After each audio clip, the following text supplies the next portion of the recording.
Many years ago, I worked in the New York City public schools, and I was given originally a temporary teaching certificate, and in order to continue that temporary teaching certificate, I had to take an education class every summer. So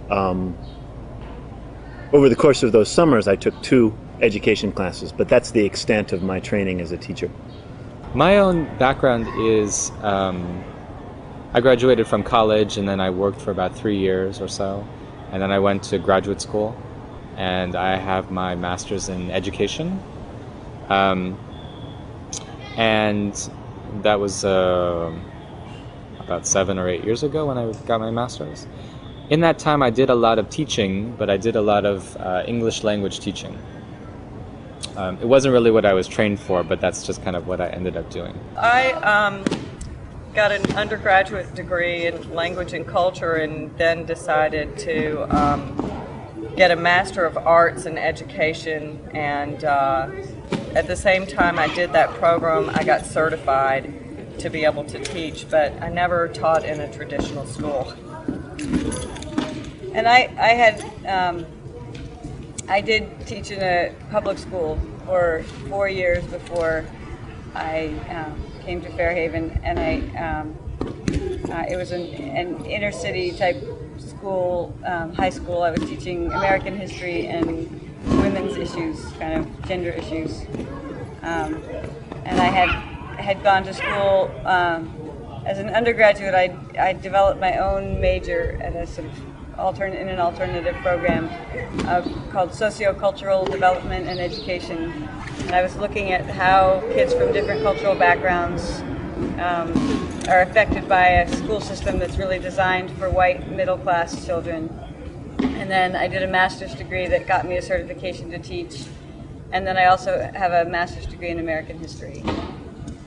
Would you work for a traditional school as a teacher? Well, I did. Actually, worked for 2 years in a public high school in New York City. I don't think I could do it anymore. I was better at pretending then, and doing things that I didn't necessarily agree with.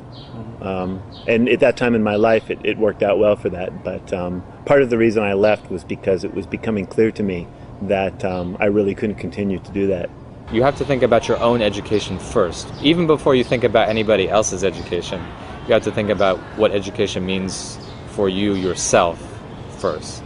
If you're not willing to do that for yourself, then it's going to be very difficult for you to want to be a part of a democratic school. I would say as a staff member, the most important thing that I've learned is that you need to be very open-minded about education. You need to ask basic, fundamental questions about education. What is a school? Do kids have to go to school, to a physical school building to learn? What does it mean to learn? You really have to expand your ideas about what learning constitutes. So would you say that you have changed your attitude towards education when you became a staff member at Sudbury Valley School? I think so. I mean, I wouldn't say I changed it radically, because I would have said at the beginning that I was already, that my ideas about education were very much in line with the philosophy at Sudbury Valley. But at the same time, I had to come to understand fairly quickly some areas where I was taking for granted certain things. Especially coming from, first of all, a traditional education, and then the next step from a role as a teacher where I was really trying to figure out the best way to transmit information, and to make it interesting and relevant and entertaining. That I had to realize how that was really a product of a particular outlook on the way that people educate themselves or become educated, and to realize it was one that didn't really have a major place within the Sudbury Valley model. If you only learn math and English or your native language and science and social studies, is that learning? in the United States, most people would say that that is learning, or that's basic learning. And so, but when you start working at a Sudbury Valley school, you really have to rethink your ideas and really think about what is basic learning. And also you have to be willing to ask that question for yourself. If you're not willing to ask that question for yourself, then to go and, say work at a democratic school, or to even go and observe at a democratic school in action, it's going to be very difficult for you individually.